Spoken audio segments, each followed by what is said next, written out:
Ako nga pala si Axel, pero ang tawag nila sa akin ay Burnok. Tara, samahan niyo ako sa tindahan namin. Ito nga pala ang karinderya namin, pasok kayo. Meron dito mga ulam, luto ni nanay. Madalas ang mga kumakain sa amin yung mga tricycle driver ng Burgos. Pag wala talagang kasama si nanay magtinda, tumutulong talaga ako dito. Gusto ko kasi hanggat bata ako, nakakatulong ako sa kanya. Pagtapos ko magugas, pupunta na ako sa kapitbahay namin. Nagtatanong ako kung meron ba silang uutos sa akin. Sa school pala namin, nagtitinda ako para magkapera ako.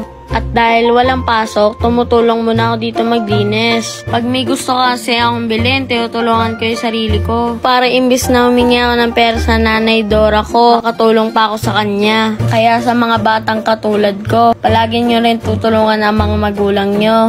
Ayan na guys, tapos na tayo. Bibigyan ako ni Ate Jo ng pamerienda ko. Salamat Ate Jo. At dahil meron na akong pera, babalik na ako sa karinderya.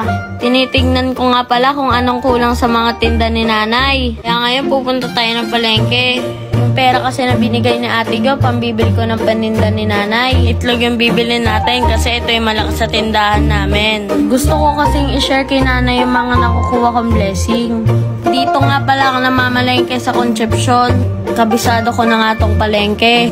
Kasi dito ko siya samahan si Nanay Dora. Excited na ako ibigay to kay nanay. Tara, andito na tayo. Sana matuwa si nanay. At nung binigay ko nga kay nanay, nagtataka na naman siya kung saan ako mo ng pera.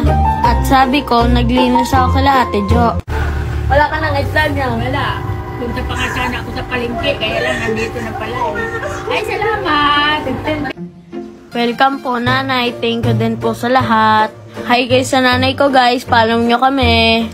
At ngayon pwede na akong maglaro, ito nga pala mga kaibigan ko.